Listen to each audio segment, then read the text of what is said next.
Olá, boa noite. Estamos iniciando o programa Câmara Entrevista Especial CMP. Este programa é uma parceria entre o CMP, Centro Municipal dos Professores, e a TV Câmara, Canal 16. Na noite de hoje, nós temos o prazer imenso de receber aqui nos nossos estúdios o professor Edemilson Brandão. O professor Edemilson Brandão é professor da UPF, pesquisador, não é mesmo, professor? E, como todos sabem, será o nosso futuro secretário da Educação aqui do município de Passo Fundo. Mas hoje, especificamente, nós vamos conversar um pouquinho apenas com o professor Edemilson. Vamos deixar de lado o secretário, porque é um cargo a ser assumido, e vamos conversar um pouco com o professor Edemilson. Vamos ver o que ele pensa sobre questões importantes relativas à educação. Então, professor, boa noite e seja bem-vindo ao estúdio da TV Câmara. Boa noite, obrigado pelo convite. Professor Edemilson, nós vamos começar a nossa fala e as nossas perguntas por um assunto que vai lhe deixar muito à vontade. Nós todos sabemos, quem está no meio educacional sabe do seu currículo, e nós sabemos que a sua linha de pesquisa, no seu doutorado, fala sobre informática, tecnologia e educação. Perfeito. E sobre essa questão, obviamente que é um tema de importância hoje em dia no meio educacional, porque ela já faz parte da atualidade, não é mesmo, professor? Perfeito. E com certeza, num futuro próximo, nós teremos ainda maior contato com a questão tecnológica dentro das escolas. E sobre essa questão, professor, nós gostaríamos de saber qual é a sua avaliação atual com relação à tecnologia, não exatamente na rede municipal, porque o senhor vai ter contato ainda, mas de um modo geral, no Brasil, como é que funciona a questão da tecnologia, da informática nas escolas públicas, e qual é a sua perspectiva de futuro com relação a esse tema para o ensino público? O Brasil iniciou esse processo com uma certa dificuldade, até um certo atraso mesmo nesse processo, né? Eu iniciei minha carreira acadêmica em 79. Em 79 eu já insistia bastante na ideia de que era possível e até urgente se fazer uma aproximação entre tecnologia e educação. Isso nos anos 70, no final dos anos 70. Já no final dos anos 70, o senhor já tinha essa pesquisa, ou já começava a estudar a questão da tecnologia. Porque eu deixei a faculdade de engenharia para fazer educação justamente por esse motivo, né? Eu acreditava que o futuro estaria na educação, uma educação com um viés mais tecnológico. Até porque nós tínhamos que superar algumas questões que eram cruciais no Brasil, né? A democratização do acesso, a questão da expansão do nosso território, que isso por si só já é um grande desafio, né? Ser superado com as chamadas tecnologias tradicionais. E aí precisaria inventar ou introduzir tecnologias mais sofisticadas nesse processo.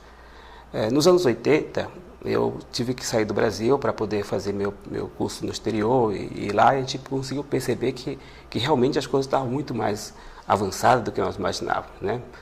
Na Itália, na França, na União Soviética, no Japão, enfim, esses países estavam com um avanço que para nós seria quase surrealismo imaginar.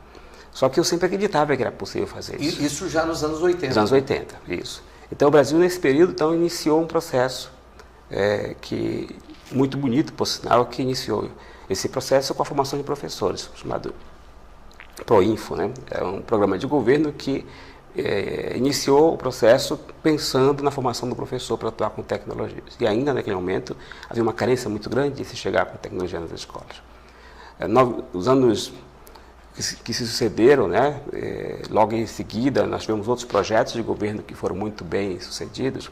O importante é que toda essa trajetória do Brasil, dos anos 80, 90 até hoje, o que se vê é um crescente de investimento nessa área, uma formação que está sendo disponibilizada a praticamente todos os professores, seja através de programas em AD, seja através de formação mesmo pelas redes públicas, né, rede pública estadual, municipal, enfim, há todo um interesse que está sendo deslocado para esse campo da educação, e obviamente, juntamente com isso, tem toda uma política de acesso a essas máquinas, disponibilizar essas máquinas para as crianças, o programa Um Computador por Aluno, por exemplo, que já existe em várias escolas. Isso é um exemplo de que o Brasil está no caminho certo nessa área.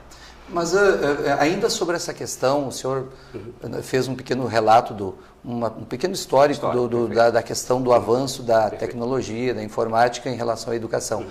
Eu tive uma informação, estive vendo, de que o Brasil hoje ainda, ele tem um atraso em relação a países do primeiro mundo. Me parece que um atraso de 20 anos, não sei se isso realmente é verdade, essa informação. Nós temos realmente esse atraso hoje, professor, em relação a países do primeiro mundo, com relação à tecnologia? Há um atraso, sim. Há um atraso até porque nós não somos produtores de tecnologia, nós consumimos tecnologia. Significa que a tecnologia que nos chega a casa hoje tem um atraso realmente até relativamente grande em relação a esses aparelhos que se encontram no exterior, né? Mas o que o Brasil está tentando conquistar e está tentando se firmar nessa área é através de uma formação mais consolidada dos seus quadros, né? E através de programas que efetivamente cheguem a todos, né? Ou seja, é difícil se trabalhar com um país com a dimensão como o Brasil, é muito difícil, realmente, não só a dimensão, mas a diversidade que existe nesse país, né? Então, quando você vai numa região como o sul do Brasil, a gente percebe que esse movimento tem uma certa consistência já, porque as escolas já disponibilizam computadores para os alunos, os professores já têm acesso a isso. Se não tem acesso na escola, tem acesso em casa, porque a renda do professor permite que ele tenha um pequeno aparato na sua casa. Agora, é difícil você tratar essa questão quando se liga com a realidade a estados do Nordeste, do Nordeste, Norte, Nordeste, por exemplo. Eu estive recentemente no Norte, no Nordeste, a gente percebe que essa realidade ainda é bastante difícil. E ali você vê um atraso realmente muito grande, né? Um atraso seja no acesso à tecnologia, seja na concepção de para que vai ser utilizado isso nas escolas mesmo. Eu acho que regiões como essa ainda têm outras necessidades a serem vencidas do que propriamente a inclusão tecnológica. Eu dou um exemplo bem claro. Eu visitei escolas, visitei redes, né? Redes, não escolas, mas redes. Que, no Norte e Nordeste. No Norte e Nordeste, que eu acho que talvez a emergência maior fosse uma luz, uma água encanada, né? Ou seja, são redes que não tem nem água encanada, né? Ou seja, não tem ainda o mínimo para se garantir. As condições mínimas para se garantir. Mas, professor, partindo desse panorama, como é que o senhor vê a perspectiva futura? O senhor acha que em quantos anos nós já estejamos tendo a tecnologia como algo comum nas salas de aulas, mesmo em estados aqui do Sul? Vamos pegar um exemplo, uma cidade como Passo Fundo, no Rio Grande do Sul. O que o senhor acha em termos de tempo, perspectiva de tempo? O que precisa ainda? O tempo acho que vamos supor que seria difícil da gente prever, né? Porque isso implica em vontade política, isso implica em poder aquisitivo, isso implica uma série de variáveis. Há um interesse, a gente percebe muito forte o interesse da comunidade acadêmica de ter isso nas suas escolas, né? Eu frequento muitas escolas, a gente percebe que seja na escola de ensino fundamental, ensino médio, seja na própria educação infantil, já há um interesse muito forte de se introduzir tecnologias para trazer o aluno para uma dinâmica diferente dentro da sala de aula.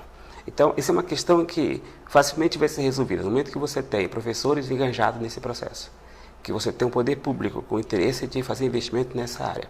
Busca de recursos, porque existem vários programas de governo que disponibilizam recursos até bastante volumosos para que se tenha esse tipo de apropriação tecnológica. Eu acho que a coisa depois caminha mais facilmente. E aí o tempo ele...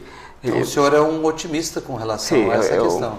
Eu brinco com os colegas que eu retornei ao Brasil porque eu sabia que a minha formação no exterior teria um espaço do Brasil. Teria uma utilidade. Teria uma utilidade no Brasil, exatamente. Professor, eu acho que com relação a essa questão, um dos fatores que também influenciam é a questão da gestão das escolas, das unidades. Me parece que quando você tem um diretor que ele está empenhado em promover essa oferta aos seus alunos, parece que as coisas ficam mais fáceis. Certo. E sobre esse assunto eu tenho uma curiosidade com relação a... Gostaria de saber a sua visão com relação a essa questão em específica. A gestão escolar. Alguns não gostam muito do termo gestão, porque ligam a outras coisas, a outras questões, mas que seja, ou a gestão, ou a direção das escolas. Como é que o senhor vê hoje o perfil de um gestor ou de um diretor moderno? Sim. O Brasil mudou muito, né? Hoje nós estamos passando, inclusive, pelo processo de eleição dos dirigentes das escolas, foi agora, né? semana passada. Exato, né? Estamos passando por esse processo. Então, o Brasil é um país que constrói uma democracia muito sólida, né?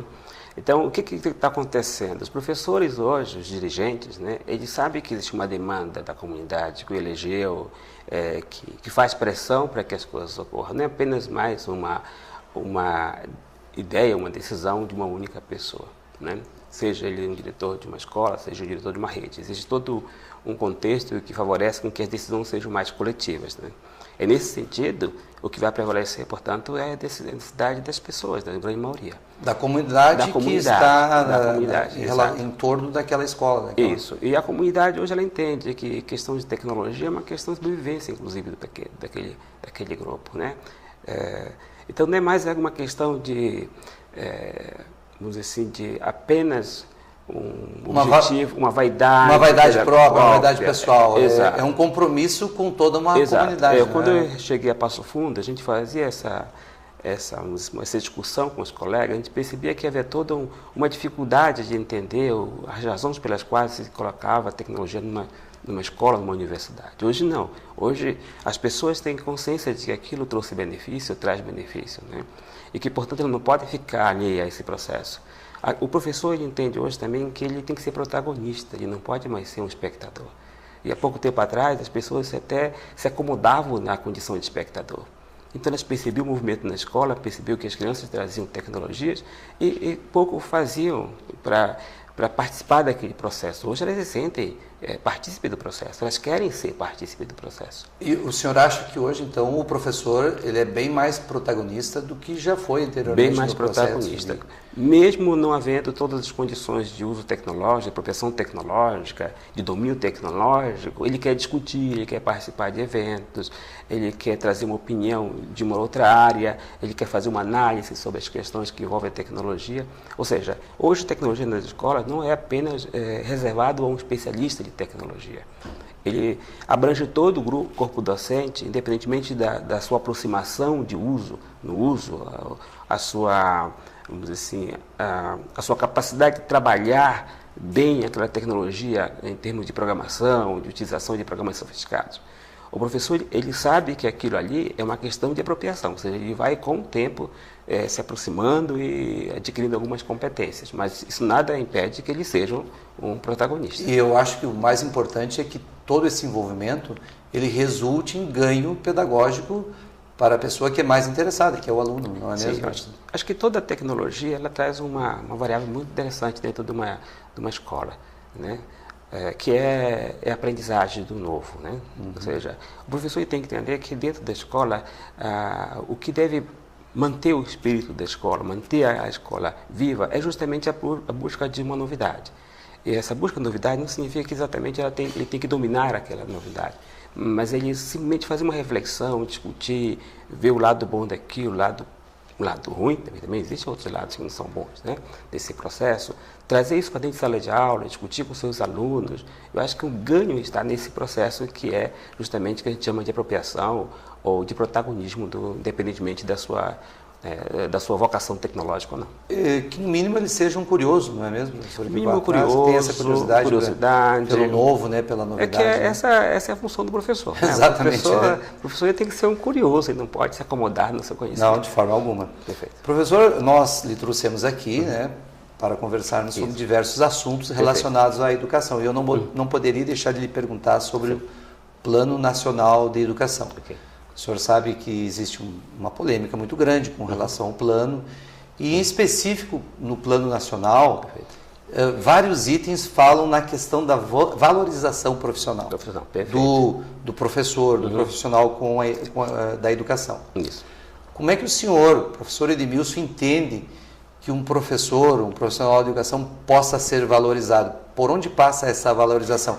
Apenas salário ou tem algo mais por trás disso que faz essa valorização um tema existe importante? O termo valorização que aparece no Plano Nacional, ele é muito amplo realmente, né? E não se aplica apenas ao professor, e a todos os profissionais que atuam em educação.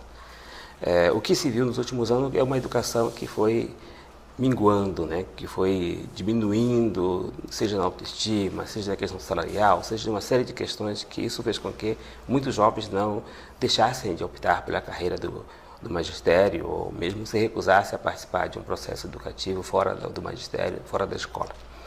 Então, há uma dificuldade, o Brasil está precisando crescer, e quer crescer. Mas a educação, ela é justamente esse vetor que vai provocar ou não esse crescimento no ritmo que se quer ou não. O Brasil está fazendo um esforço muito grande, o plano é isso. O plano é garantir acesso às pessoas, garantir não acesso apenas em número, mas acesso em qualidade. Significa que além do acesso tem que ser dado uma educação de qualidade. Educação de qualidade passa pelo professor. Qualificar o professor, seja na questão salarial, e isso já, o piso salarial já é um sinal de que o Brasil vai ter uma padronização, que aí retomando aquela questão das disparidades regionais, isso de uma certa forma ajuda a entender melhor esse país, porque nós temos no Sul um salário que às vezes é 3, 4 vezes maior do que do Nordeste. Então, o piso traz uma padronização, vamos dizer assim, né? uma uniformização inicial da carreira. Isso ajuda o professor a ver perspectivas, né, em termos salariais. Ajuda também em relação à qualificação, que ele tem que ter uma qualificação. O plano prevê, por exemplo, a formação em serviço, a busca de cursos de pós-graduação, que isso é muito importante. Eu estive vendo pós-graduação, mestrado, inclusive com as redes patrocinando ou auxiliando nessa formação. Eu acho que o plano ele tem uma coisa que é fundamental. O professor não pode ficar parado. Ele não pode ficar parado, né? Então, entender que é uma formação contínua. O professor tem que ter uma formação contínua. E dentro dessa formação contínua, também valorizar o seu trabalho. Equipar melhor as escolas, dar condições de segurança a esse profissional, porque ele também precisa de ter segurança, que não é só apenas a questão de um salário, né, ter segurança. Tem uma série de fatores que estão previstos que ajudam a se ter o que eu chamo de perspectiva, né? O Brasil hoje tem uma perspectiva, ele sinaliza o que vai acontecer com a educação. Então, isso para nós é muito importante, né? Porque há pouco tempo atrás nós não tínhamos uma sinalização. Aonde nós queremos chegar com essa educação, com esse profissional? O que nós queremos desse profissional? Nós tínhamos sim uma categoria que estava trabalhando com muita dificuldade, com uma renda que não correspondia ao seu esforço, ao seu trabalho e a sua importância social, que isso é mais importante, né? E a partir daí, então, a partir do plano é que você tem todo um trabalho feito que une o governo estadual, o governo municipal e federal, todas as esferas, em prol de uma educação de qualidade. Então, o senhor vê o plano como uma espécie de diretriz, é um norte que agora, digamos assim, a educação tem para ser seguida. Seria talvez o que não tínhamos no passado. Talvez o que o Brasil esteja fazendo hoje é que muitos países não fizeram e aí talvez tiveram dificuldade no seu crescimento econômico. O Brasil está crescendo, como vários países estão crescendo. Só que o Brasil tem aonde ele quer chegar. Ele tem documentos claros, ele tem uma política de Estado clara que diz onde quer chegar com a questão da família, a questão da miséria, da fome, da miséria, a questão da educação, do trabalho. Todos esses grandes temas já estão mapeados por políticas públicas e estão sinalizando onde se quer chegar com isso. Eu presenciei crescimento em outros países que cresceram em razão de uma euforia econômica, de um crescimento econômico que não estava acompanhado de um crescimento social, de um debate social, de uma democracia consolidada. E deu no que deu. Nós estamos vendo países aí que estão tendo sérias dificuldades, né? Estão tendo problemas. Problemas, exatamente. Professor Edmilson, nós vamos fazer um breve comercial. Depois do intervalo, eu gostaria que o senhor falou num ponto muito importante. Digamos assim, a falta de motivação por parte de alunos em seguir a carreira do magistério em nível de graduação. Depois do intervalo, o senhor vai nos dizer o que pode ser feito, inclusive nos cursos de formação e de um modo geral, para que a carreira do magistério se torne atrativa novamente. Nós vamos para um breve intervalo e voltamos daqui a um pouco com o professor Edmilson Brandão falando sobre educação.